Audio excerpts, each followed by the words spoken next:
Welcome to another episode of Cultivate. This is a show about you and your journey in the cannabis industry. It's moving fast, but there's room for everyone. Buckle up as we bring you the people and the technology that are blazing the trail. This is live. Well, sort of live. We're live. filming live at MJ Biz in Vegas. We have Amber here. So Amber Collier from Baltimore, Maryland. Not a Ravens fan.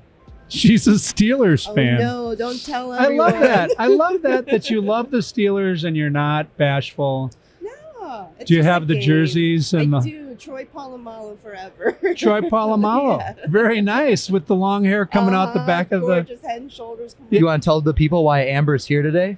Well, today's episode is all about what brought Amber Collier into this wonderful cannabis industry. We are connected with Amber because we sent out the Boveda Challenge, and Amber was one of our Boveda Challenge recipients. The challenge consists of a couple of sea vaults and some other accessories that give cannabis consumer an opportunity to test for themselves what the difference is of using Boveda or not using Boveda. That's really the bottom line, isn't it? Yeah, we wanted to showcase the impact that Boveda has on cannabis and the end experience. And Amber participated and And then won. there was a contest. Out of we had a lot of people participate. Yeah, I think over 1,000. And then we chose one. Wow. Yeah. And it's you. And it's me. And Yeah. it's you. It's insane. Like, Isn't it fun? It's unbelievable. You're a winner. I am. Yeah. We're all winners in this community, aren't we? Have you That's been so to great. Vegas before? Very first time. Never Okay. been to the West Coast. Just playing at my feet this morning. Awesome. Oh, this is so good. Now, you first of all, you've got the super cool earrings on. Thank you. They're awesome. And we're going to have to get some close-ups of those to put on our promotional material. Those are awesome. So tell us about what you do and why this was important to you in the first place. You're a Budtender. Yes. Okay. Tell us about that. This is so interesting to us because I think, and we've talked about this a bunch, that the Budtenders are really our primary relationship in the cannabis yeah. industry. Mhm. They're our voice Definitely. on the front At lines. the dispensary, I definitely feel like someone's friend, someone's, mother, someone's guidance, therapist. Like, we really are the caring hand physically that the patients need That's out awesome. in the community. Are some people nervous when they come into a Oh, dispensary? definitely. And I'm one of them. Yeah. I mean, I still get nervous going to other dispensaries outside the one I work at, being behind the counter in a different angle. Like, yeah, I still It's get intimidating. nerves. How It do you is. calm them? What do you do? Do you tell them about your first experience, or how do you? I What- just remember that I'm talking to human beings. I'm doing the same thing I do at work, the same thing I do out in public at these events, just talking to someone and connecting on a personal level with cannabis. Yeah, that's great. What's the most common question that you receive from people coming into the dispensary? What they need to treat their pain, to treat their mental illnesses, to feel a homeostasis that they've never felt before. It's got to be rewarding when they come back in Oh, it is. after the fact and they say, wow, what the advice you gave me was Mhm. spot on. And it's I love the connection I can make. Like, even, hey, Miss Sally, how's your daughter doing? Yeah. How's your dog doing? How's your husband doing? And they really take those personal touches Yeah. to heart. And that's where you make these connections, lifelong. Yeah, awesome. Let's talk about your personal experience in terms of what cannabis did for you, or what drew you into the cannabis world. I mean, how's it impacted you, and what got you there in the first place? So the way it's impacted me is I'm here, I'm speaking to you. Like, my anxiety 5 years ago, when I first started using cannabis, was crippling, very crippling. I mean, I barely had a social life. I barely could speak with my own voice in this type of setting. Now I'm helping, thousands of people within my state, within the country, within the world. And, I really hope to bring this, outside the U.S. to other countries that have not yet learned the miracles that cannabis is. Did somebody help you figure out what to try? So my first experience was a little bit before graduating, senior year in high school. I didn't know what it was. Drew's familiar But with that. Yeah, that's what my experience was. Yeah, I definitely felt, wow, I feel better. I don't know why, but I felt better after doing that. And I was completely straight edge up until then. Yeah. So completely straight edge up until then. Tried? Did you smoke? Is that I what? smoked it, in a little pipe with some friends. Well, at least someone didn't give you an edible. Oh gosh, yeah, no. So my now boyfriend, who was the one who was like more protective of me in my first experience, he would never have let that happen, and I really appreciate the guidance that he has given me up to this point. He's really what gave me the knowledge, the power to be here. Awesome. Yeah, there's do a lot of people come into your dispensary and say, so I tried cannabis a while ago and it was an edible and it ruined my experience. Yes. How can I ease back into this? So always the golden rule, low and slow. You take the smallest milligram you feel comfortable taking, and you build off of that where you need less or more. I had an elderly patient come in, and I recommended like a 1-to-1 ratio of CBD to THC.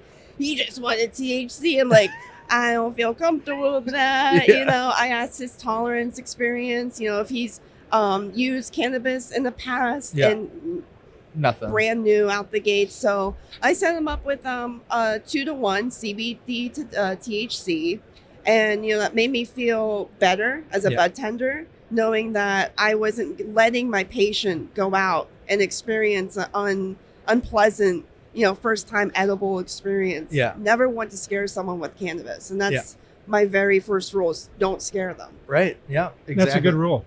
So let's talk about the challenge a little bit. Let's talk about what happened. What were your expectations? We sent you the box that's sitting next to you. So what did you think of it? What was were you pretty much already on board and you knew what to do?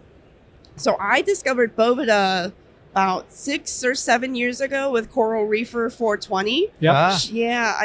Coral was great for us. Other than my boyfriend Damien, Coral Reefer, she really is, the motivation and my idol. Like, I really look up to her. And once I got her T-shirt and it had the little Boveda, logo on it, she gave me some Boveda. I'm like, I'm hooked. I'm not using anything else. Every jar of cannabis has Boveda in it, and I never stopped using it since. So did you go through the process of testing them side by side to have? I haven't until you did send out the Boveda challenge. Okay. So then you did that, and did you when you went to the what is it, 2 weeks? Yeah, 2 weeks, 14 days. So 14 days after you sequestered your cannabis in the C-Vault with and the one without, then you went and did the same thing, right? You pull them out and you test them. Did you try the protected stuff first or the other stuff? So what I did, which you can see on a video I have on Instagram. Oh, really? You're gonna have to shout out your Instagram. Yeah. Follow me at Marijin420, MARIJIN 420 on Instagram and any other platform. So what I did is I took both buds out and I smelt them. Of course, like, they were completely different. Like, the one with Boveda had such an aroma before grinding also. But what I loved and what made me literally just like, wow, is I crumbled them up. The one with Boveda bounced straight back, just like a little, perfect marshmallow. The one without Boveda, dust. It literally blew in the wind once I crumbled it up. And that just, I'm a believer, really. Yeah. It's amazing. Oh, that's awesome. So now you're officially an influencer in the cannabis community. You already were an influencer in your role as a budtender, but now you're flying across the country, you're participating in podcasts, you're giving out your Instagram handle. Your following is going to grow dramatically, and you're, we're very sensitive about female influencers in the cannabis industry because we feel strongly that it's important that women empower women about how to take care of themselves with cannabis. So if you can talk a little bit about just what your experience has been this past year, what your dreams or your goals might be for Mhm. the future as a female influencer in the cannabis industry? I think that'd be cool for people to hear. So yeah, I really want to give other women of color the vision, the voice, and for them to see their power that they can use in this cannabis community and industry to better it for themselves, for other women, and for other people, in the future. When you encounter a male or a female customer that comes in, or a potential customer that walks Mhm. into the dispensary, are we different in our approach? Is there a noticeable? I do feel a difference from patient to patient, with diverse demographics of male, female, age, where they come from. And personally, for me, older men look at me, as a 23-year-old Asian woman, young woman. She doesn't know anything, but we really need to break those barriers down as a whole community, not just men, not just women, not just age groups. Break that barrier down and understand that you don't know who has the knowledge. You don't know who could help you, who could help your mother, who can help your friends. So we really need to let go of the stigmas and the outside presence of who we are as an individual, that we are all cannabis enthusiasts, we're all, patients, and we want the same goal to help one another with cannabis. Yeah, I think the overall arching goal is to push cannabis forward, learn all of its benefits it has for people, and work together, not only from a whether you're male or female or old or young or black or white, and come together and move the whole needle forward. It's a good one, because you need to find the needle in the haystack, but you are the needle. Oh, I like that. Say that again. You have to find Quote the it. needle in the haystack, but you are the needle. We are going to find a way to make that a thing. You need to find the needle in the haystack, but you are the needle. I have a question. So what is the ratio of male to female or female to male coming into the dispensary? As patients, Yes. I say it's pretty equal. Do you get many old people? Oh, tons. Really? Like Yes. a lot of his Not old. And what our discount we call wisdom. Never Ooh, senior. wisdom discount. That would be you. You got to roll with it. I do roll with it. I roll with it every morning when I get out of bed. And I thank The knees Lord roll, that I'm the alive. ankles that I roll. can Ankles still- roll. And Trust me, I know. That I can still touch my toes, even though I'm bending my legs. It's okay. You look pretty good, though, for being 75. Thank you very much. That's I very would've sweet of never you, Scott. known. Yeah, that's so great. Yeah, you heard it here first, ladies and gentlemen. Anyway, I want to just sort of bring this all together around the notion of being a budtender.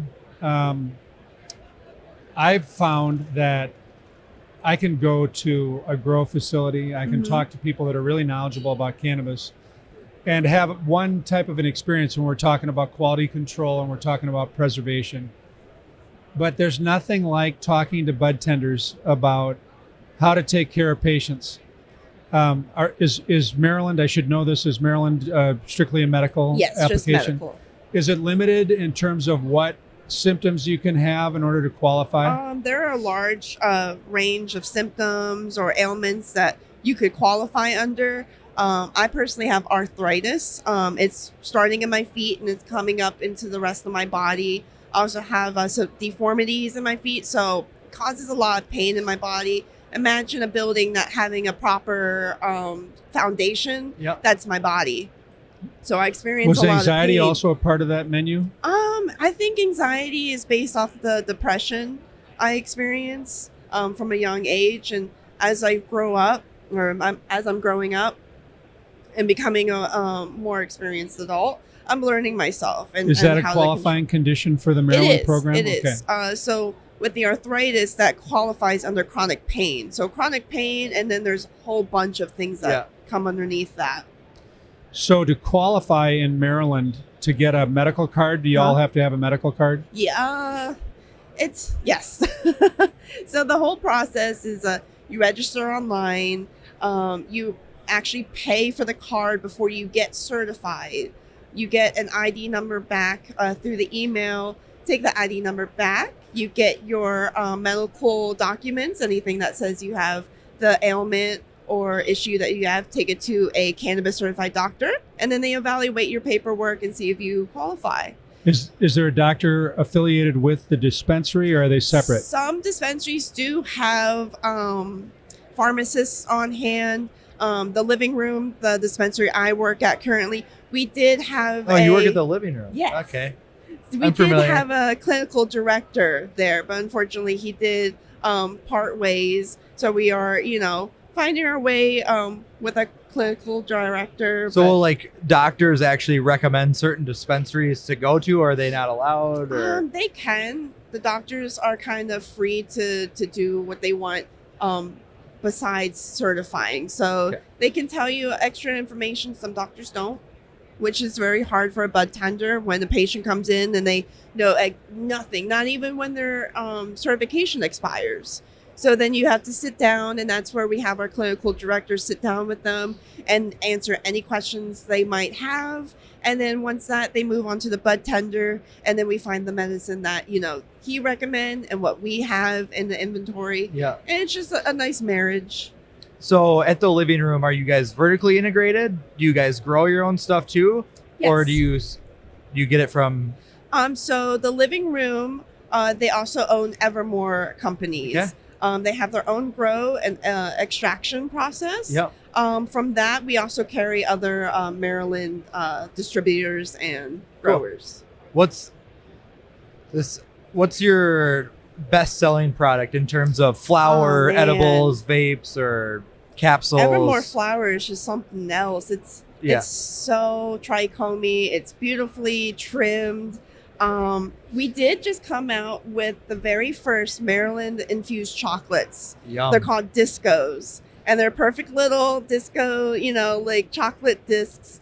Right now they're 42 milligrams. Wow. So it's the highest milligram for the chocolate so far. They came out originally, I believe, 39 milligrams.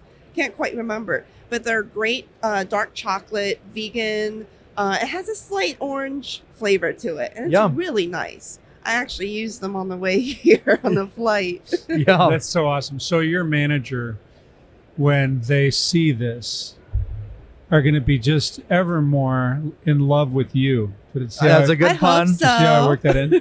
Dad joke. Dad joke. Ever more in love with you, because you're such a great ambassador for the Living Room. Such a great ambassador for Boveda, for the industry, for the cannabis industry, for empowering people to take on their limitations and find relief, to do the experiments, to take the challenge, find out what it is that serves you. It sure was a challenge. I think budtenders are the most passionate people in the cannabis industry. We have to be. We're the front line to the patients. We have to have that utmost care for people and humankind. It's, why I'm here, because I got into the industry and the community because my mother, she's a chronic pain patient. My dad, he passed away last year in August from complications after lung cancer, radiation and chemotherapy. So I, before then, really dived in head first to find a cure for them, to find, some relief for my mom and for him. Unfortunately, my dad, he was 64, I believe. And he was just, a 64-year-old white male. He didn't believe in cannabis. You just got high off of it. And, I did try to really show him the benefits of it. But unfortunately, he did not want to go that way. And I respect that. As a influencer, you do have to respect other people's choices not to use cannabis. And that's part of the game. With my mom, she's sleeping so much better. Awesome. Her pain and her migraines have gone down. The amount of pills she's taking have gone down. And it makes me the happiest daughter to see her living a better life. That's great. What great testimony. This is wonderful. Amber Collier, the winner of the first Boveda Challenge. Out of 1,000 Boveda Challenge participants selected probably at random. Yeah, it was at It random. had to be at random. It Life was is at it was a random. big scroll.